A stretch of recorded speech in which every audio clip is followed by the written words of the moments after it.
Drinking up to 6 cups of coffee per day can reduce all-cause mortality by 10% in men and 15% in women. Coffee has been both praised and mocked for centuries. It has been blamed to cause impotence and madness, other times a cure for laziness or gift from heaven. Heavy stuff. But what are the actual, scientifically proven pros and cons of coffee we know today? Caffeine, the most widely consumed psychoactive substance in the world, is the best-known ingredient of coffee. Its beneficial effects on the human body has been researched quite well, but coffee as a whole is a complex beverage with 1,000 different substances. Some studies argue that decaf and caffeinated coffee may have the same health effects and suggest that it's not the caffeine that is responsible for most of coffee's health benefits. Research on coffee and its pros and cons for humans is nowhere near finished, but here is a list of what we know at the moment. Health benefits of coffee. Coffee boosts your physical performance. Have a cup of black coffee about an hour before workout and your performance can improve by 11 to 12%. Caffeine increases adrenaline levels in your blood. Adrenaline is your body's fight-or-flight hormone which helps you to prepare for physical exertion. Coffee may help you lose weight. Coffee contains magnesium and potassium, which helps the human body use insulin, regulating blood sugar levels and reducing your craving for sugary treats and snacks. Coffee helps you burn fat. Caffeine helps fat cells break down body fat and use it as fuel for training. Coffee helps you focus and stay alert. Moderate caffeine intake, 1 to 6 cups a day, helps you focus and improves your mental alertness. Coffee lowers risk of death. Studies have shown that coffee drinkers' overall risk of premature death is 25% lower than of those who don't drink coffee. Coffee reduces risk of cancers. One study has shown that coffee may decrease the risk of developing prostate cancer in men by 20%, and endometrial cancer in women by 25%. People in the test group drank 4 cups of coffee a day. Caffeine may also prevent developing a basal cell carcinoma, the most common type of skin cancer. Coffee reduces risk of stroke. Reasonable consumption of coffee, 2 to 4 cups a day, is associated with lower risk of stroke. Coffee reduces risk of Parkinson's disease.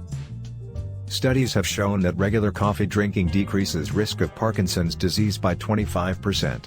There's evidence that coffee causes activity in the part of the brain affected by Parkinson's. Coffee protects your body. Coffee contains a lot of antioxidants that work as little warriors fighting and protecting against free radicals within your body. Coffee may lower risk of type 2 diabetes. Caffeine decreases your insulin sensitivity and impairs glucose tolerance, therefore reduces your risk of type 2 diabetes. Coffee protects your brain.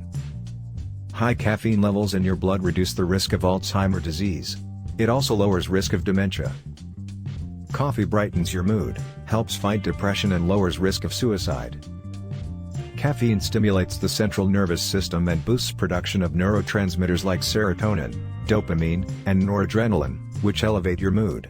2 cups of coffee a day prevents risk of suicide by 50%. Disadvantages and risks of coffee drinking.